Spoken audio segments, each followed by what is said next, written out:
Kasi nga, mas makakamura ka pag buy one take one yung binili mo. Lalo pa meron pa silang gatong kulay, kaya ayan, napabili na din ako. So ayan, sa try na lang natin kung ano itsura niya, kung bagay ba sa atin ito. Bagong kulay ng Hati Diary. Let's go! Ito yung close neck nila. So maganda talaga siya. Bagay na bagay sa mga conservative.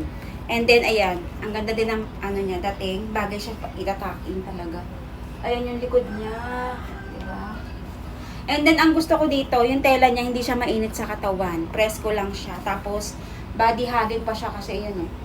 Ay ipit talaga yung tiyan mo. Ngayon color brown. So yung size nito is 2XS Kasi ito yung binili ko nung unang-una pa lang. Kasi medyo nakakahinga. Tsaka yung mas mahaba yung pinaka ano niya. Ang bodysuit niya. So ito siya. Kasya pa rin siya sa akin hanggang ngayon. No? Tsaka talagang ano siya. Body hugging. Ayan siya guys. So ayan guys. Ito naman yung color black. Ayan. Ganda diba? Ito talaga yung bestseller nila. Tsaka yung unang-unang nagustuhan kong design kasi ganyan siya. Nakaka-sexy siya talagang tingnan. Yan, ganyan. Ito naman yung color white. Ang ganda niya. Parang virgin. Ayan o. Parang kang, ano siya, parang kang clean girl. Ang ganda niya tingnan, guys. Ayan o. So, itong bra suot ko is ano lang, yung mumurahin lang, yung seamless na bra. Ayan o. Maganda rin siya dito sa damit na to. Makapal yung ano niya, white niya, hindi siya bakat na katulad ng ibang white na bakat yung ano mo, yung balat. Ayan o, makapal siya. Tapos yung bilbil ko, tingnan nyo o. Ayan yung bilbil ko.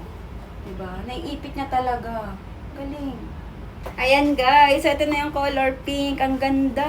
Ang ganda ng kulay. Para kang Barbie girl dito guys o. Ang ganda. Ayan siya o. Makapal din yung tela niya, hindi rin siya manipis. Itong color pink. Kasi ang bra ko is color pink. Ayan o. Hindi siya halata, diba? Yung kulay niya. And then yung bilbel, nakakaipit din siya ng bilbel. Ayan o. Naipit niya yung bilbel ko. Diba? Ganda. Tapos ito siya sa likod. Kung gusto niyo makita sa likod. And then, ayan, nakatagilid. Diba? So, bodysuit nga to guys. So, hindi ko na ipapakita. Diba? Ayan siya. I-attach nyo lang yung pinaka-click dun sa pinaka-punja. Para, tapos pag iihi kayo, tatanggalin nyo lang. Siyempre, para makaihi kayo. So, yan, ganda niya. Bagay siya dito sa mga shorts na high waist. Ayan, oh. Ganda, diba? Cute. Ang cute ng kulay. Diba? Barbie girl. So, sobrang worth it budol nitong Hati Diary. Kasi tingnan nyo naman, oh. So, Hati Diary, baka naman. Ayan siya guys. So pag gusto niyo din, nilalagay ko na lang yung link sa ating yellow basket. Bumili na kayo hanggang naka-buy one take one pa siya. Sobrang affordable na to. Sobrang sulit yung pera niyo dito. Hindi talaga kayo manghihinayang. And then syempre, i-check out nyo na yan. Go!